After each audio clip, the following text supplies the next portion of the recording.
end, I can give you a couple tips about that. So let's see here. Just by show of hands, how many people are applying to a terminal master's program? So just the MA.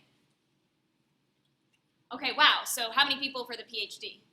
Okay, awesome. So many PhD. Great. Good. So that'll help me kind of tailor what we're talking about today. And again, if you don't have a handout already, and if you haven't signed in, definitely do so. We are recording this workshop. We'll be sending the slides and also a recording to you, but only if you sign in. And the handout's just useful for looking at the examples here. So starting right off, when you apply to grad school, your application materials packet is made up of a number of snapshots, as I like to think about it. So there is a snapshot of your grades. So basically your transcript, how well you've done at school, and also your transcript in terms of, or also your grades in terms of GRE scores. You also have the snapshot in terms of letters of recommendation. So the snapshot of what your advisors and your professors think about you. You also have the snapshot of your CV or your resume. Basically, this is a snapshot, a more exhaustive and comprehensive snapshot of kind of everything you've done. So all of the various activities, jobs, positions you've held, accomplishments, skills, and publications if you do have the curriculum vitae. Lastly, there's of course the snapshot of the statement of purpose. Now, what is tricky and where a lot of people actually go wrong is kind of forgetting that the statement of purpose is its own snapshot. So they tried to take all of the other snapshots and just put it in the statement of purpose, which is kind of a waste of space. So I want to talk specifically about the function of a personal statement, a statement of purpose. So what is the function? If the function of, let's say, the letters of rec is to see how your advisors like working with you and their assessment of your research potential, what is the snapshot of the personal statement? Why do you write this? Who you are as a person and as a researcher. Okay, what cool. Drives you. Nice. Okay, so what drives you, more of the personal aspect, who you are as a person and as a researcher. I like that part too. Yeah. What else? Why is this required? Yeah. To highlight your strengths. Definitely, definitely. Any specific types of strengths or just overall strongest things about you? Overall, I guess. Yeah, definitely. Make you seem like an attractive candidate to this department. Yeah, you want to make it seem like you're an asset to their department. Yeah. Anything else?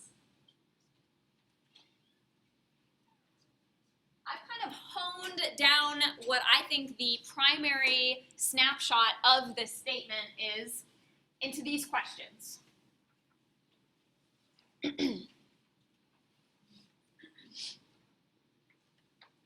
What is the cool, exciting new work you want to do and why? And how are you uniquely equipped to handle this research? And this, I think, speaks to what you guys were talking about in terms of strengths, in terms of who you are as a person as well. So kind of how are you an asset to our department? So these two questions, I think, are the primary questions that you want to be answering. The committee, especially if you are applying to a PhD program, they want to see that you have a well thought out research agenda that you have actually thought about. That you're not just like, oh, I'll go to grad school and see what happens. I'm sure it'll work out. They also want to see which you guys are like, oh crap. Even if you don't actually feel like you have that concrete research agenda, you want to kind of have some idea, and you definitely want to make it seem like you've given this some thought. You also want to show people how are you the perfect person to actually pursue this research. So grad school admissions, totally different ballgame than undergrad admissions. They are very, very selective. Most of the top universities only admit like a very small percentage of applicants. So you want to show that you are uniquely equipped, not just equipped as everyone else, but extra equipped to handle this research. Lastly then, and this I put in italics because I don't think it's a question that you maybe are going to answer explicitly, but it should kind of be a subtext throughout your statement. Grad school is hard. Grad school is really hard, and it's a long haul. It's a marathon. You are talking anywhere, for the terminal masters might even be short as 1 year, but for other grad school, if you're doing postdocs and stuff, we're talking like a decade of your life in school. They want to know that you are ready for that, and you're not going to get in, and they're going to waste one of those spots, and then you're going to be like never So they do want to know you are committed, you have that passion and that thirst for this research. So this is actually, before I even give you any actual instruction, I want you guys to just think about this. 2 minutes, brainstorm about these questions. And I left you a little bit of space on your actual handout, so go ahead and write some stuff down. What is the research you want to do in grad school and why? And why are you a specifically good person to pursue this research?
So go ahead and finish up the thought that you're on.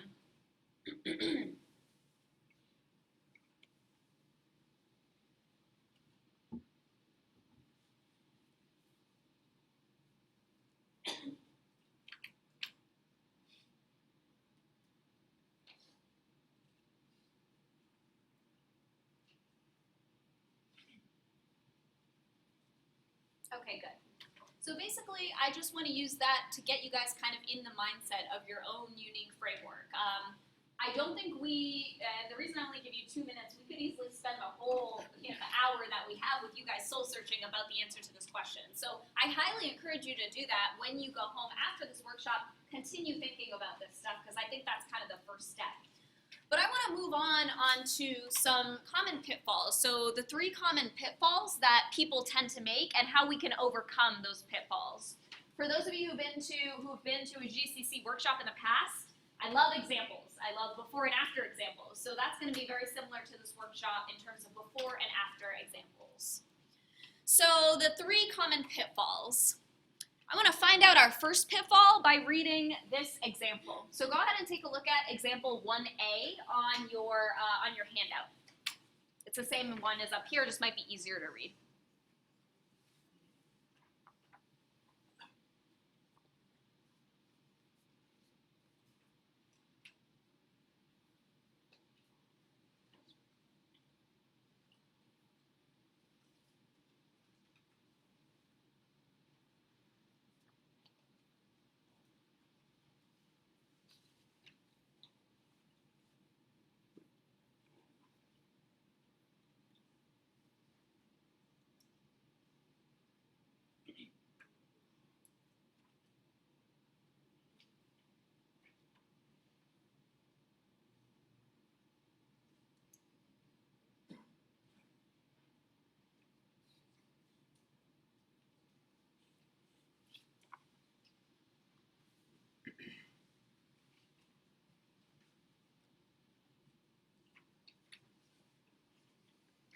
So what do you guys think?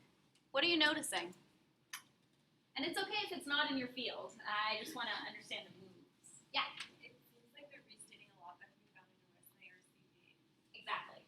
This is the most common pitfall, and I already kind of hinted at it, but I really, really want to hammer this one in. This is the most common thing I see in the hundreds of statements of purpose that I've seen. People really simply just restating their resume, restating their CV without adding anything new. We already talked about how there are these different functions of the different documents.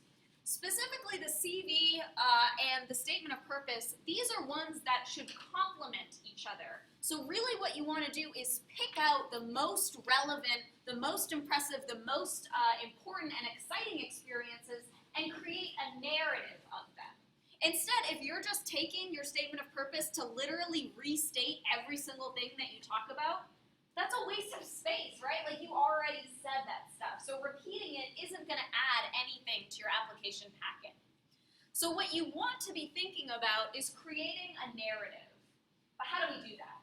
So I like to think of creating this narrative by, first of all, talking about how the decisions you made. So the reasons you did these things in the first place, the reasons you came across these experiences, but also what did you gain from them?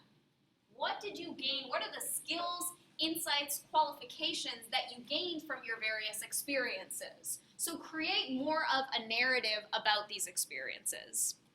And ideally, the insights that you have acquired from your various experiences are transferable, right? So not just the skills, not just the technical skills, but also the understandings and the various insights that you've gained. Those can be things that are going to make you a better candidate that you can apply in your graduate work.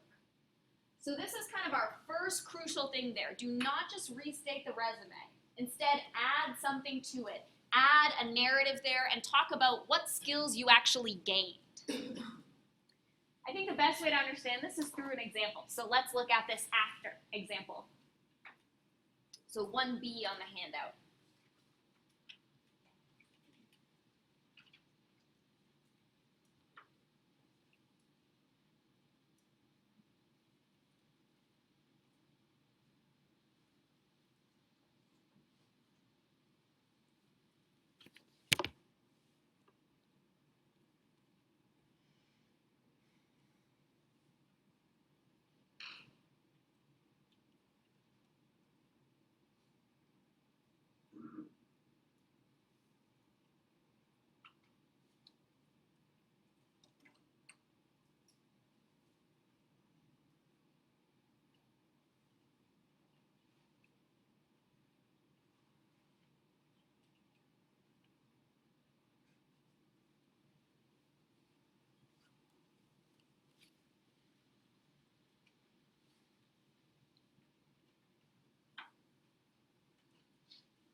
So any thoughts here about this example?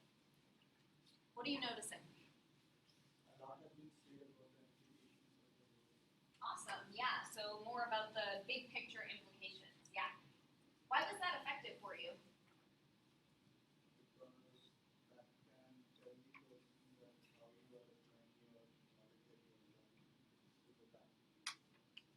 Awesome, so really seeing kind of the application of that knowledge, yeah. What else? What else are you noticing?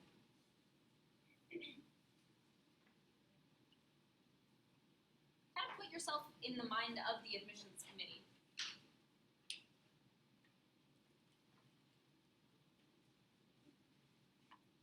They're stating what they gained from these experiences? Yeah, definitely.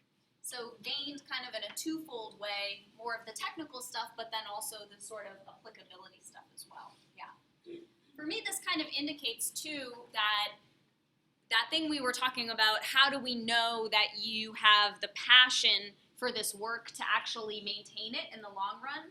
I kind of like this thing that they gain, this real world understanding, like you said, because it kind of seems like they know the stakes and they're kind of like passionate about those stakes. So for me, that kind of speaks to, I'm in this for the long haul. Anything else? Anything else that you guys like or don't like about these examples? These don't have to, you don't have to exactly use this tone as well. These are pretty blunt and direct examples because I'm trying to show you these principles, but you can make it suit your own style as well.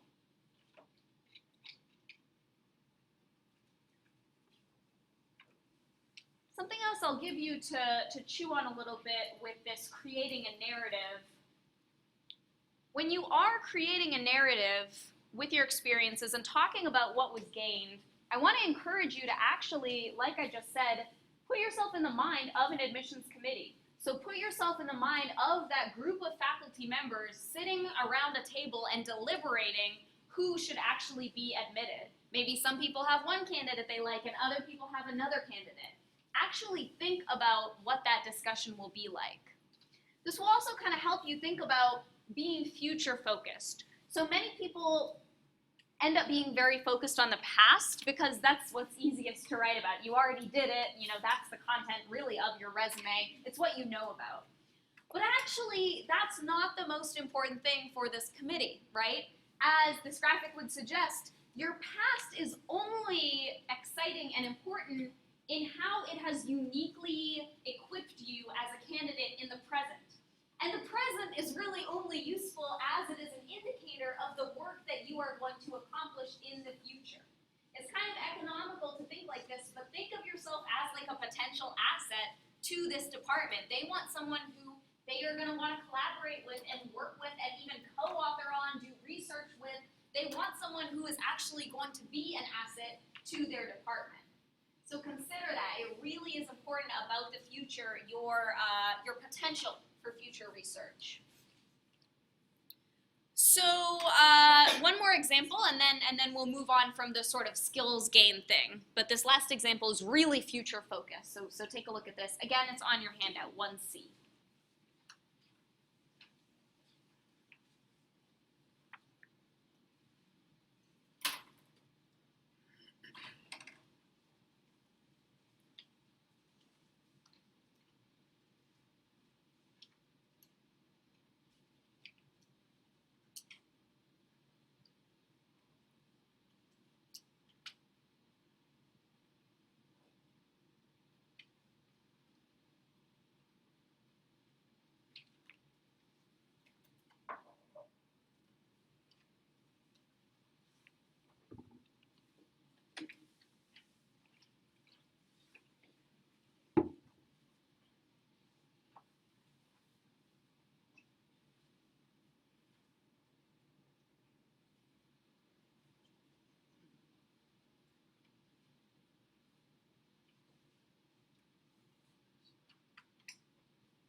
Any thoughts on this one? Any things that you guys are noticing?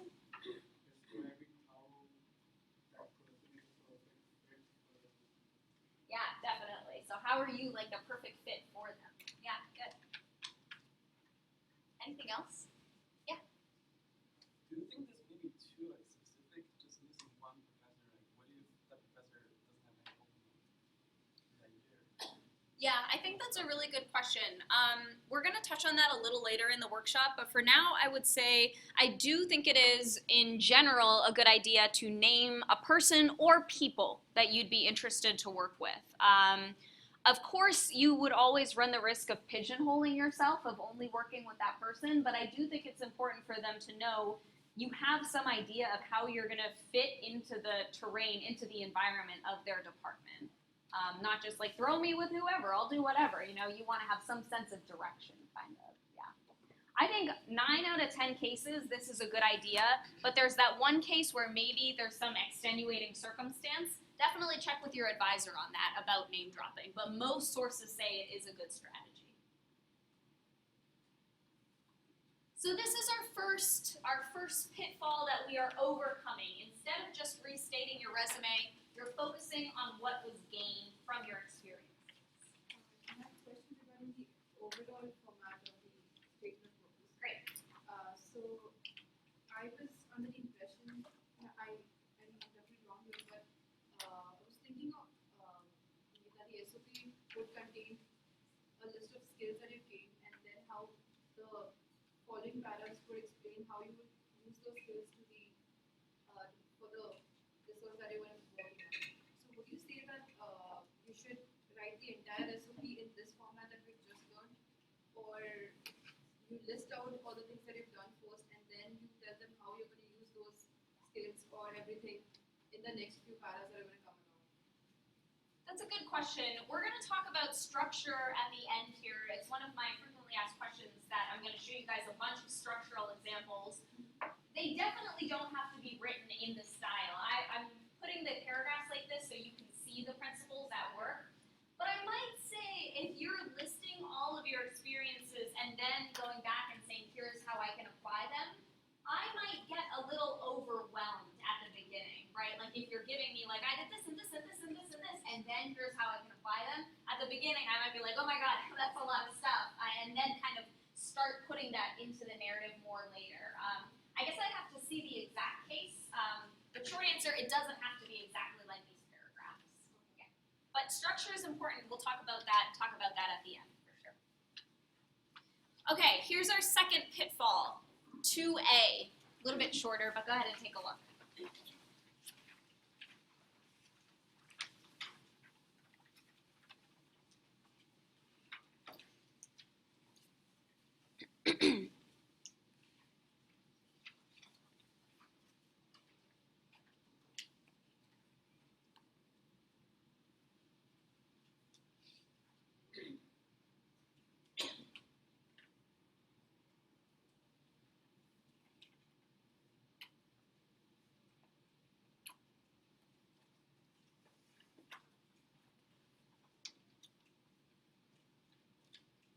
Now I know you don't have the whole statement of purpose, but any thoughts on 2A, just off the top of your head?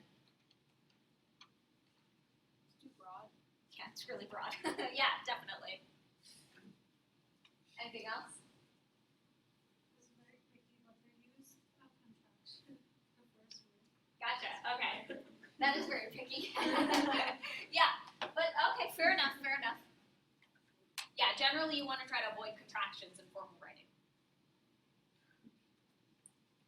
Anything else? Seems like it lacks substance. Vague?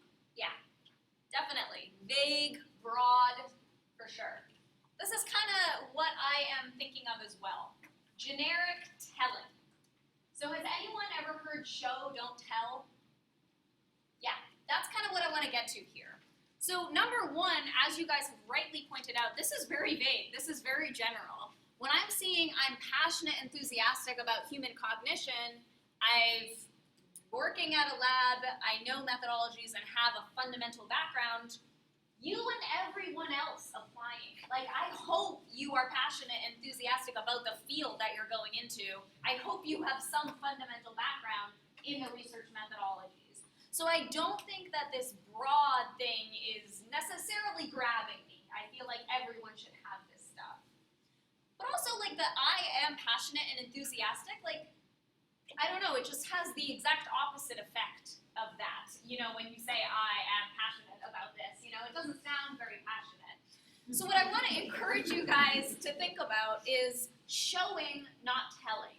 Instead of saying I am passionate and enthusiastic, show me your enthusiasm and passion when you're actually talking about these things. This is really what is going to give the committee pause when they are reading the hundreds of statements. You want them to pause at yours. Instead of reading the same phrases over and over and over again, you want them to kind of stop with all of your specifics and be like, wow, that's interesting, or wow, that's a great sort of great way of thinking about it. This is a really, you know, unique thing, or I really feel like I know what this person, I can feel their passion kind of, or feel their curiosity, or whatever trait you want to be showing. So really try to show with specifics, the specific concrete details that are unique to you, rather than just tell in broad generalities. Let's see here. Yeah, any questions about that before we look at an example? Is the phase original research, like, is it correct? Can you say that again? Is the phase original research, is it correct? I mean, I don't have any, that I guess wasn't the part, pursuing original research. Like, it sounds like this person is an undergrad, and so the fact that they were doing their own original research is cool, I guess. What were you concerned about with it? I just felt like I was not quite convinced with this page. I felt like it was wrong. Okay, so you just didn't really like the phrasing there. Yeah, I mean, I think they could frame it in a better way, kind of. So it makes it sound like the alternative would just be copying someone else's research, maybe. But yeah, I don't really have any overt objections to it. Let's take a look at an after example with showing rather than telling.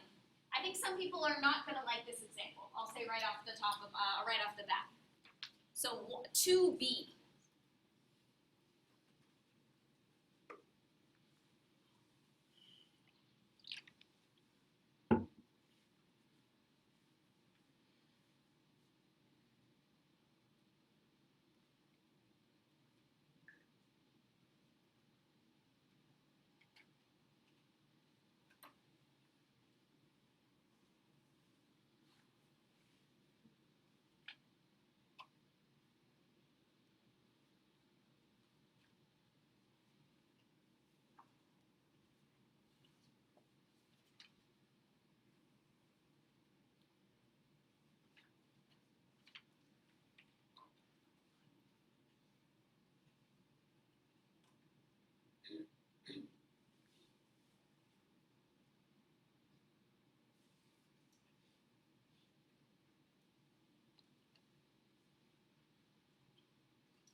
Okay, what do you guys think?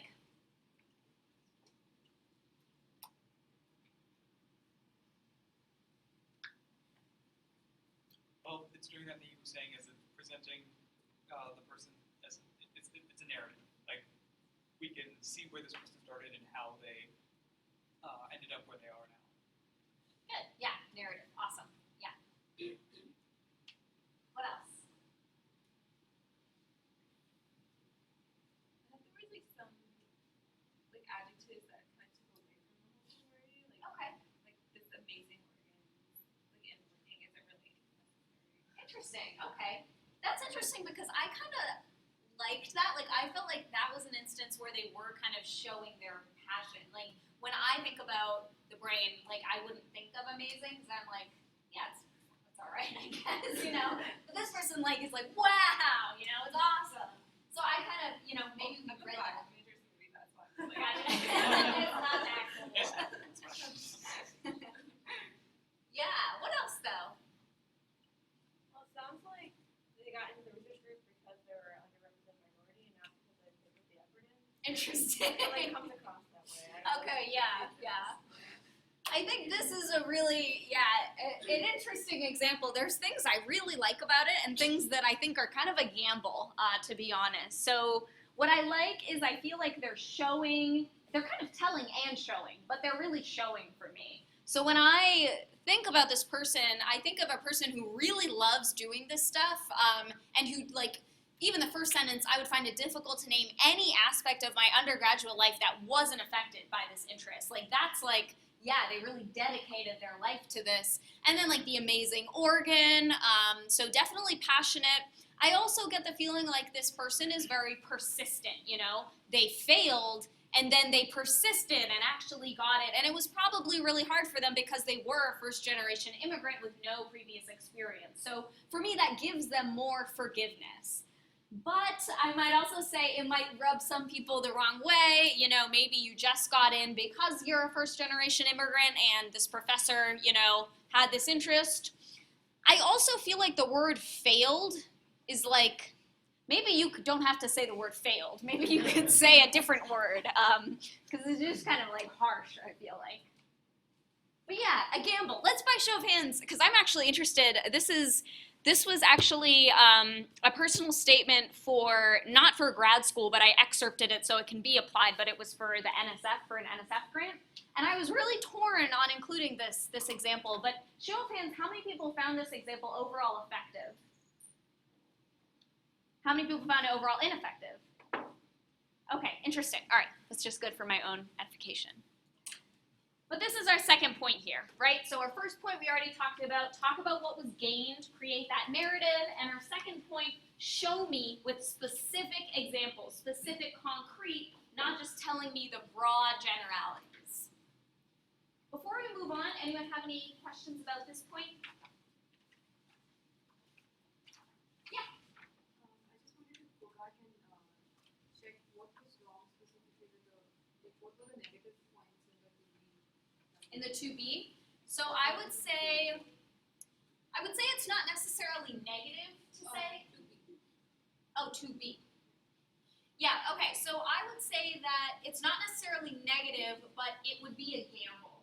So if you're gonna take the risk of saying I failed and this professor specifically admitted me because I was an underrepresented minority, know that it might have two effects. Some people like me might be like, yeah, that's awesome. And some people, like our more critical readers, might be like, no, I don't like that. So if you're gonna take a risk and take a gamble, take it deliberately. Like know that you're taking that risk. Was it okay that they kind of shift the focus to the professor towards the end? I think that's a good question. For me, it seemed like this was a super important professor in their overall trajectory, so I kind of thought that was okay. I also think even though they're talking about the professor, they're kind of still talking about themselves, you know? They're like, I was happy to get guidance into the academic world, so I felt like they were using the professor as a springboard to talk about themselves a little. Yeah. All right, cool. So our third point here, again, we're going to generate it with an example. So go ahead and read 3A.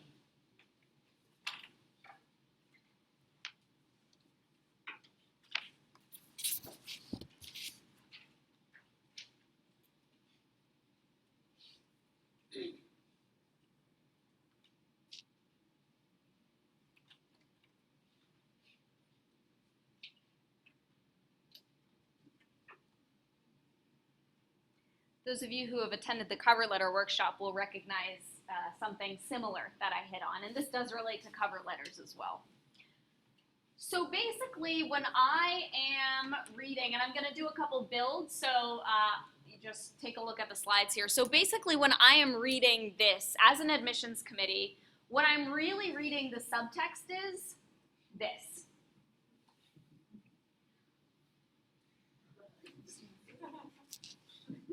I don't know why with a baby, it just seemed like a good addition. So this is our third pitfall that we want to avoid, and unfortunately for you guys, it does mean more work.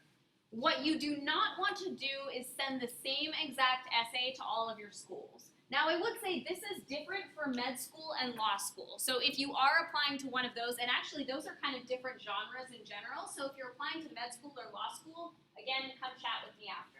But for grad school, for just regular old grad school, you do not actually want to send the same essay to every single school. So what you want to do, our third core principle here, is tailor each essay overtly or subtly to each institution.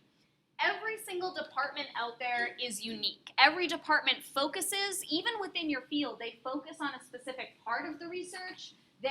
What's hot in each department varies greatly. Some people focus on this angle, other people focus on this angle. But even more than just the academics, the culture of every department is totally different, right? Just as a very superficial example, some departments prioritize teaching a lot, whereas others maybe don't prioritize teaching at all, you know?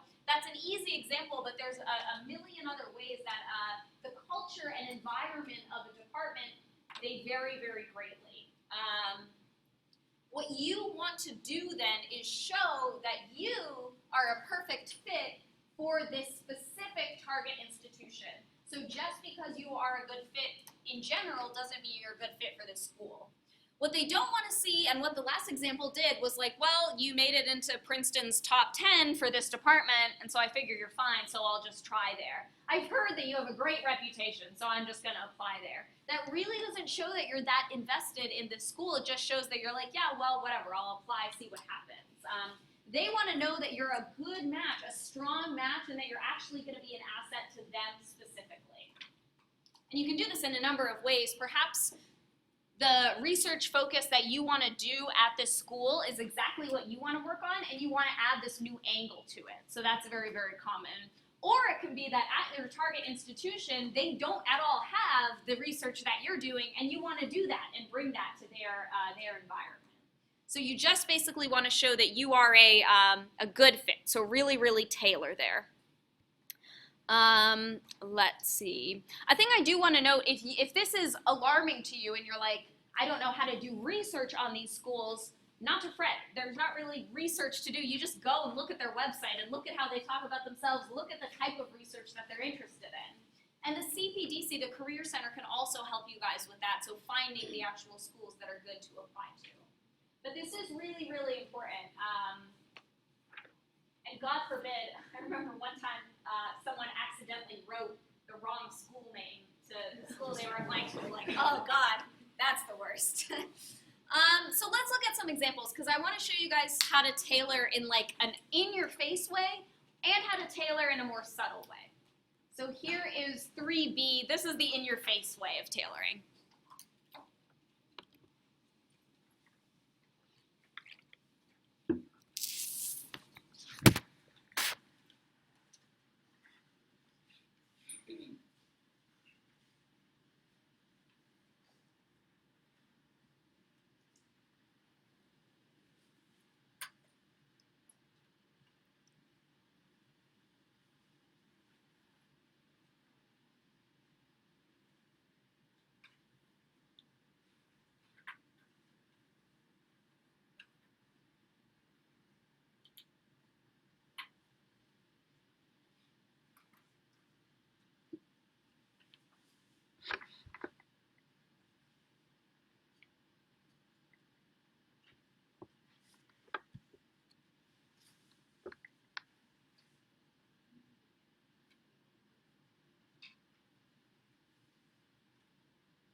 So what do you guys think?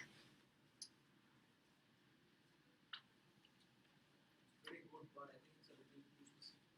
Okay, so you're finding it too specific. What's the potential risk of being too specific? I mean, if we say that he's so interested in working with international prospects, could possibly mean that he's not very interested in somebody else. Interesting. Okay, yeah. I was thinking that, and it is a risk as we discussed, kind of focusing so much, and maybe this person does go on to talk about someone else, I'm not really sure.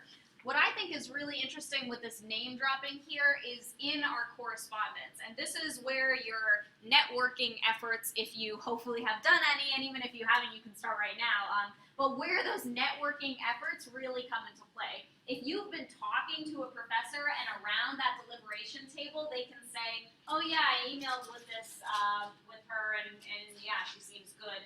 That is like, that goes a long way, so keep that in mind. So that's why I like the focus on this one, because it seems like they have some sort of previously established rapport, I think, yeah. So would you say it's not, you shouldn't name drop if you haven't spoken with them specifically, or can you still like put in names? I would name drop if it's an authentic name drop. What you don't want to do is just pick a couple people and name drop because you know you're supposed to, but you've never actually read any of their stuff or don't even actually know that you're a good fit. If that's the case, then maybe you can take the more subtle approach and just like, I'm interested in the work your department does on blah, blah, blah.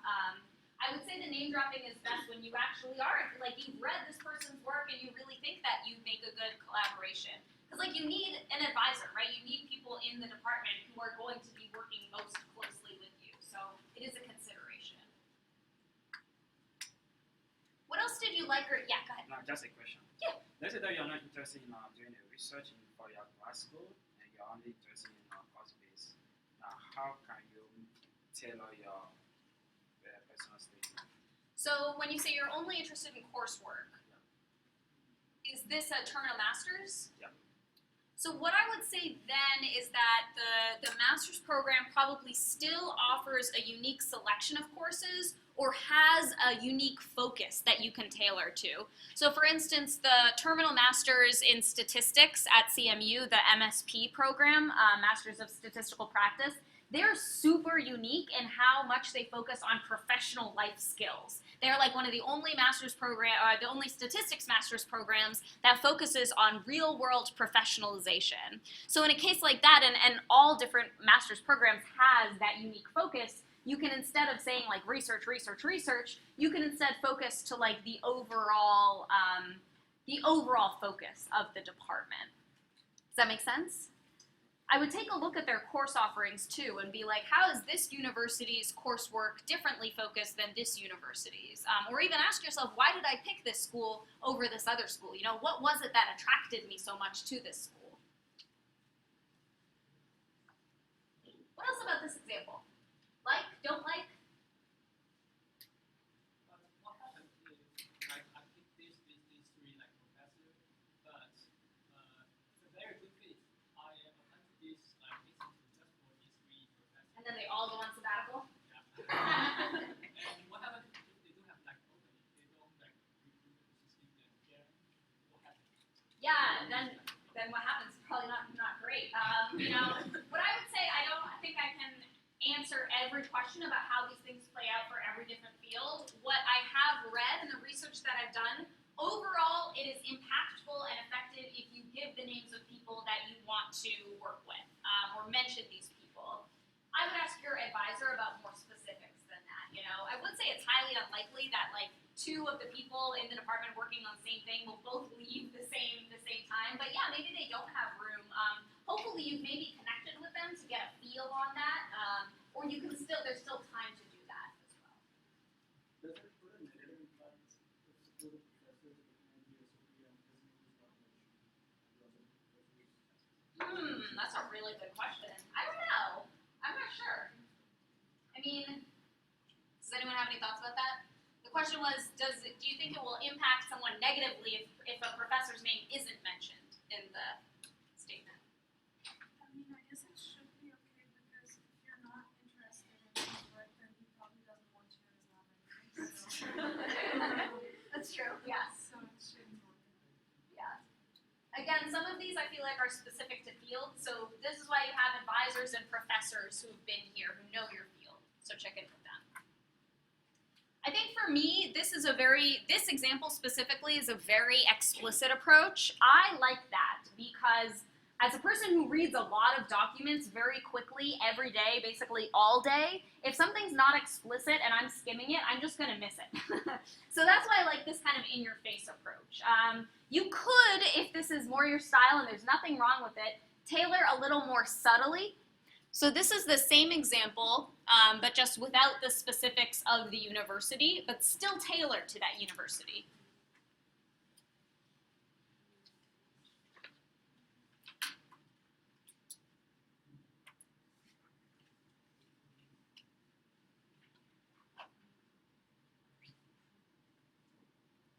I guess one more thing, suppose you're mentioning three of the professors' names. Is the order in which we name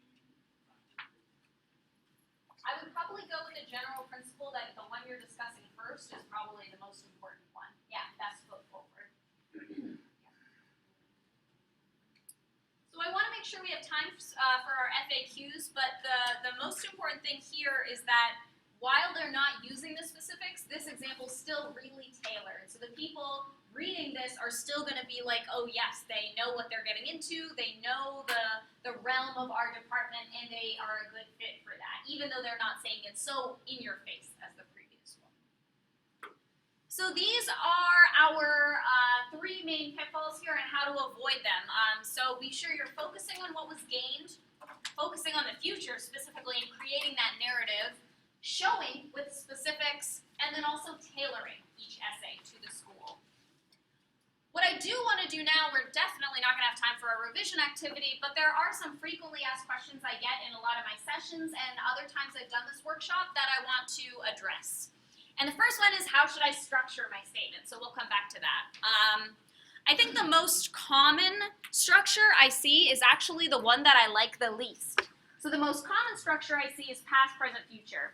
Here's the work I did in the past, probably in my undergrad or maybe even in my childhood, how I got started with this engineering or whatever. Here's the work I'm doing in the present, and then ending on here's the work I'm doing in the future. And I will point out the personal statement can be 2 pages. I'm just making it 1 so you guys can see the structure here.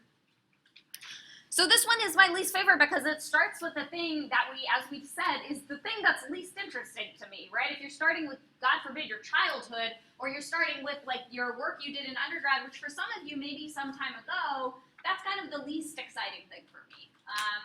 So a modified structure that I like, and it seems weird, but I think it actually works really well, reverse chronological, future, present, past.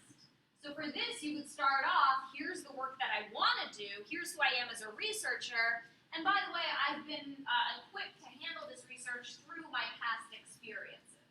So that for me sort of puts that structure on its face. But there's a ton of other structures you could have that I've seen, so maybe, especially if you're doing a terminal master's, maybe with the eventual degree of going into industry, you could do something like this. So my research goals or my coursework goals maybe, my career goals, and then my background information. There's also maybe a theme. This is maybe for people who have already done an intensive master's program and have a good idea of their research background. Maybe your research is divided into themes. Maybe you have one area that you want to pursue, another area, and then like a third area. And you could divide each of those into your past, present, future with each of those sort of themes of the research. Another thing you can do, the problem, maybe there's a big problem that has motivated your desire to go to grad school, a pressing research problem or real world problem, and then how you have an idea of how you're going to solve that problem. But really the takeaway here is whatever structure you have, just do a deliberate structure. Make sure you can actually answer the question, how did I structure my statement of purpose? So make sure you're thinking about it.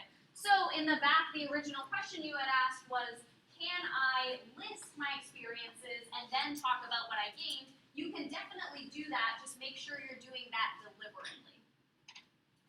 Also, the your solution thing, could you still use a reverse chronological? Yeah, definitely, yeah. You can do whatever you want, there's no rules. Something I do want to mention, regardless of what format you use, so many, some places you apply will have text boxes that you copy and paste, but some of them you will attach a Word doc or a PDF. Keep this in mind. This is not a joke, people. I see ones like that, and it is awful. I don't want to read them. I'm in a bad mood when I start reading them. So keep in mind when you're attaching a file, consider document design. Visual designers have a really fancy term called white space.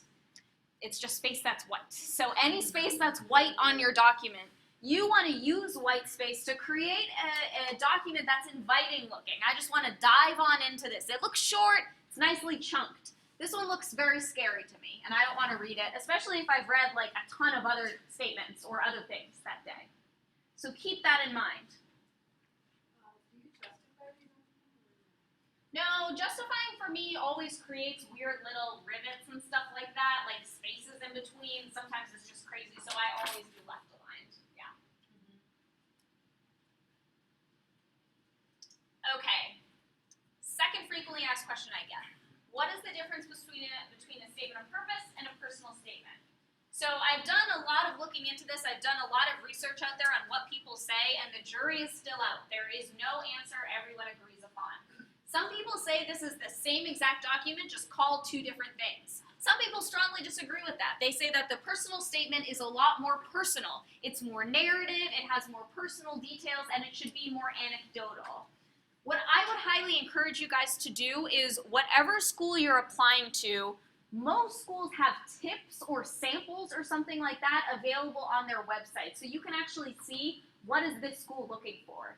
Even if they don't, it never excuse me, it never hurts to call the admissions department and be like, is there any, or I would actually call the department, not overall admissions. Is there any, do you offer any tips, or is there anything you would recommend, and see if you can do a little digging that way. So I'm the bearer of bad news here, but really there isn't a consensus on what is the difference between these two documents. The third frequently asked question is kind of related to that. So should I start my personal statement with some sort of anecdote or a hook? I want to show you two examples of how to start your statement of purpose. I wrote the first one. I think it's pretty funny.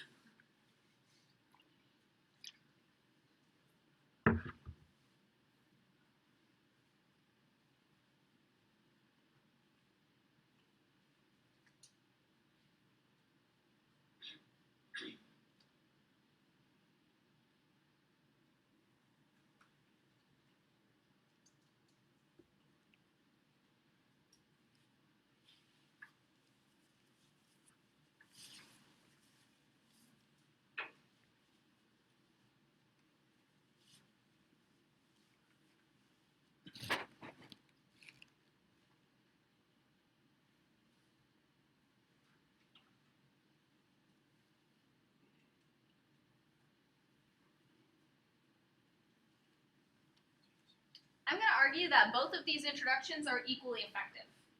I think that it depends on your personality. What I would say is if you don't have a personal hook or anecdote, don't force it. Because that's really, and I say that because people think they need a personal hook, and that's where the stuff like, I was 5 when I realized I wanted to become like a chemist or something like that. Yeah, so if you don't have the hook, don't force it. There's nothing wrong with just diving right into the document. Space is very valuable. There's not a lot of space in this document. But if you do have kind of a cool story, or maybe that suits your personality more with a creative approach, definitely feel free to do that as well. So kind of match your personality. There's no one right answer there.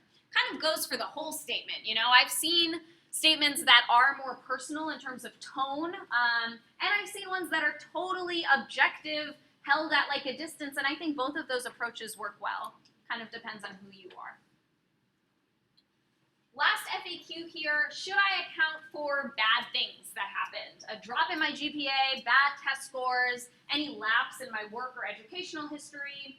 Again, there's not a clear and easy answer. What I would say is don't give an excuse, especially if you don't have a good excuse. So don't need to make excuses. But if there is some sort of extenuating circumstance, maybe you spent like 6 years working as a chef in New York before you decided to go to grad school, and maybe that was a really cool experience and actually motivated your decision, I think that is actually kind of interesting. Or maybe your grades suffered because you had to work full-time or take care of a sick relative. You know, these are things that you can mention if they are there. I would say, though, again, similar to what we discussed in the workshop previously, it's less important what happened and more important how you learned from it, what you gained from that experience, and what you did to rectify and move on with that experience. So you can take any experience and kind of turn it to your advantage. Okay, so any remaining questions? How long should be the statement? Most of them say 1 to 2 pages, but most of them will actually specify on the website, so I would take a look at that. Yeah, I wouldn't go longer than 2 though, unless they say you can. Something to think about the research statement. Yes, I'll talk about the research statement after I let everyone else go. Yeah. How can we start the SQ? Are you just ready to dive into it, or? You mean in addition to the 2 options that we saw there? Yeah, I mean, how do you start it? That's the discussion that I have. Do you just ready to dive into it, or I think just like we discussed, you can use either of those things. You can either start with a personal hook or dive right in, whichever one suits your style. Yeah. Okay, good. So any more specific questions, definitely stick around. Other resources, I would say, the CPDC can definitely help you with this stuff. If you have to write a teaching philosophy, the Everly Center is amazing.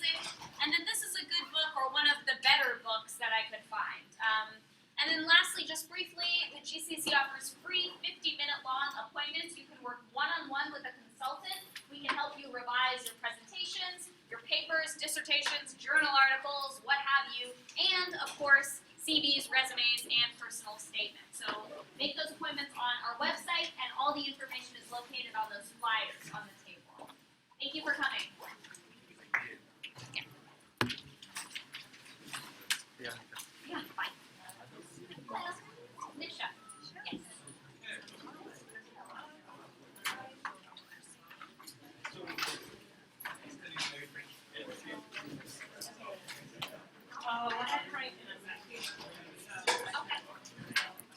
I think that's fine. Is this a terminal master's program that is encouraging people, members, to go through industry?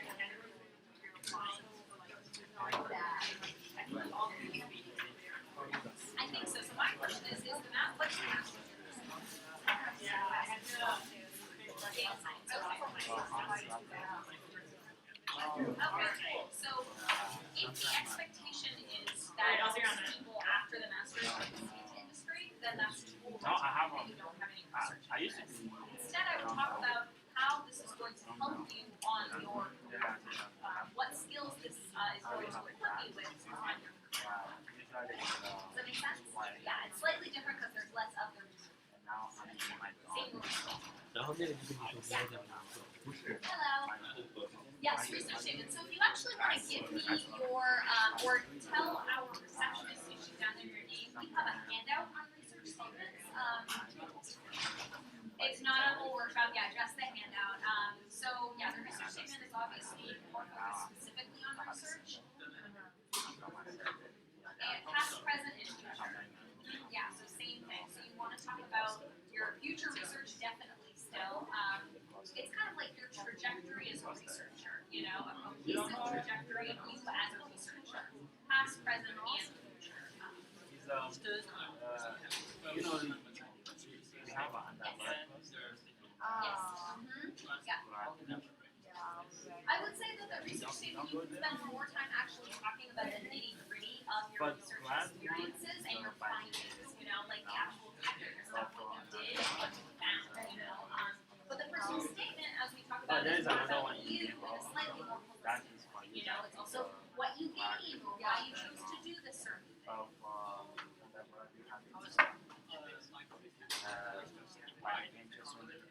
Not exactly. Yeah, not exactly. Yeah, it's a hard division, and some overlap is going to happen. But I would say that the personal statement again is more focused on you holistically, versus the research statement is very focused on the research itself. But if you want to at the front desk, why don't you actually just give me your name right now? Yeah, other ones. We have it on our website as well. But what was your Andrew ID? RONG?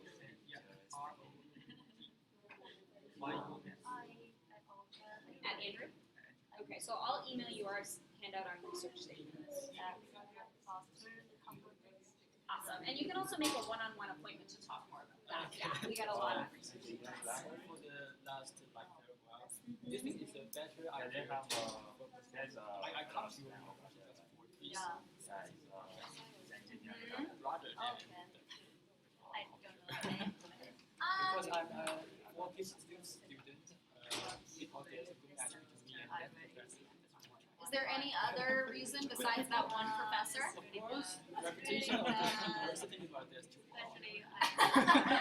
Okay, yeah, that's a little broad. I mean, mean, honestly, if you're being honest, and that one professor really is like the main impetus. Okay, good, 3 or 4, yeah, then I would say that, you know. But you can also find out more about the culture, emailing previous graduates and asking about their experiences, skimming the website even to see how they talk about themselves. You can find out more about the culture than maybe you know. So you can add in a little bit about that too. Yeah, no problem. Hello. Hi. Yeah.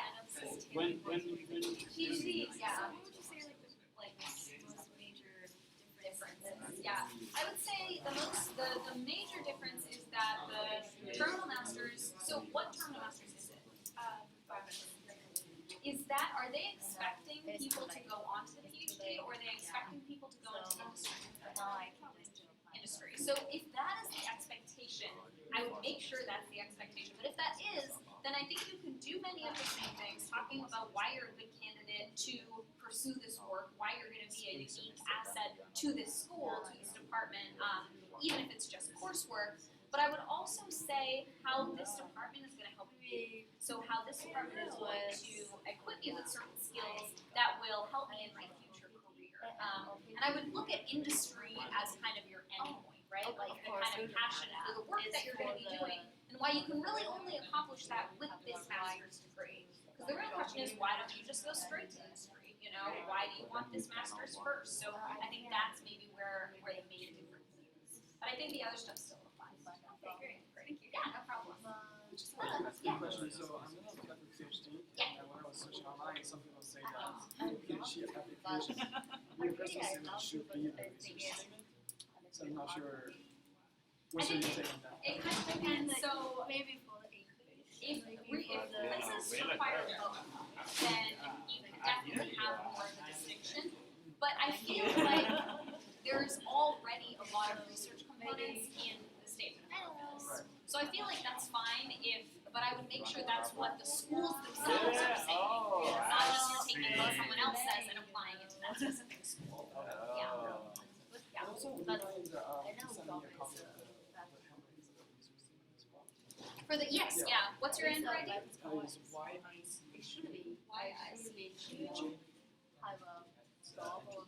Just J? Yep.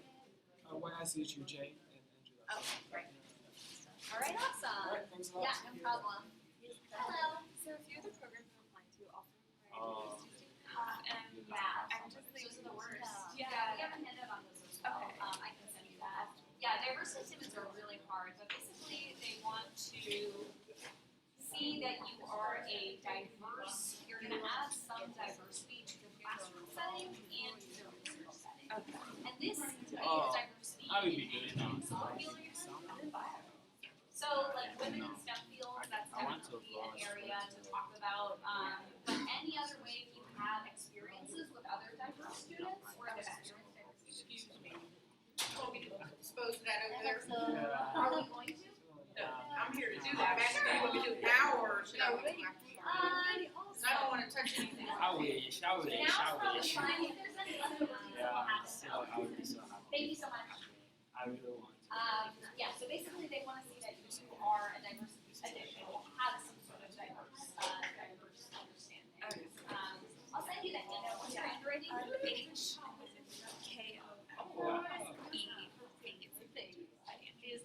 don't know, it was HK. Just in my phone. Yes, that is okay. Can you please say the one about the research statement as well? Yeah, definitely. And all of these should be available on our website as well. Yeah, but I would definitely, after you read this, stab at revising that. I would also come with a draft because those are really. Are you free? Yeah, I was starting my friend who's also applying. She's like, I want them all. I don't know. No idea what I'm doing. Yeah, so that's a hard one. Yeah. But yeah, hopefully the handout helps a little. Thank you so much. Hello. So, you spoke about establishing a relationship contact with people so that Yes. No, not that one. Yes.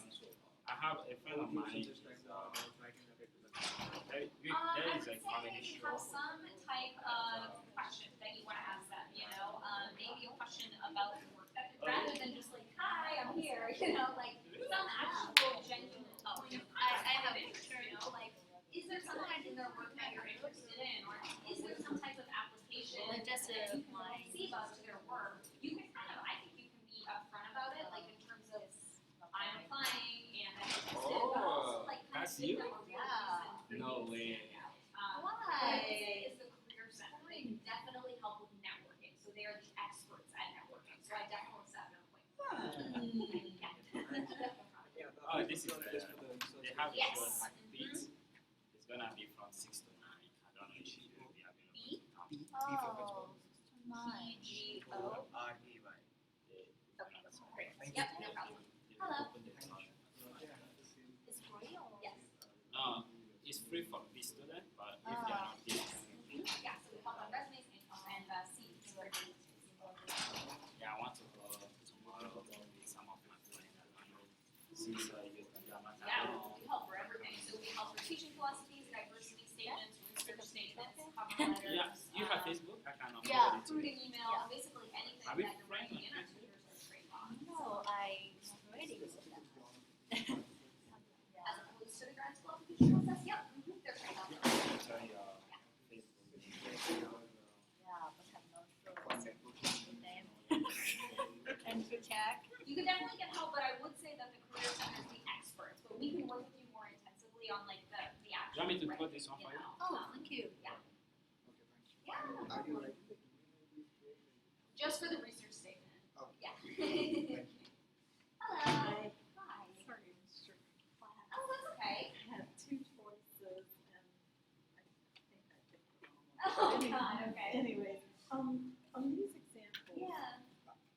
is one better than the other? Yes. Or how? One okay. A is always the before example. Okay, And then the all second right. two are always the after. But we actually Okay. recorded this whole workshop. Okay, So you can, and that will be on the website probably in a week or so. So Okay. you can take a look. okay, great. Yeah. And then, let me just ask you quickly, this, the way it was advertised is that you would, share a pitfall, like what not to do. Yes. Okay. Three. Yeah, so give me one. I know that it's gonna be there, but found I it? told my son Yeah, but to this, to be able to help him Gotcha. with his, statement. it should be here, right? He has 2 years, but we're starting Understand. for law school. Yeah. So, So law school Oh, is a yeah, little maybe, different. So I don't think this 100% applies to law school, in fact. Yeah. But we do have a handout on our website about law school Okay. application materials. okay, Yeah. well, still, what would be, The main because I pitfall- know he, when I read his stuff, I see some of the pitfalls that he does. So Yeah.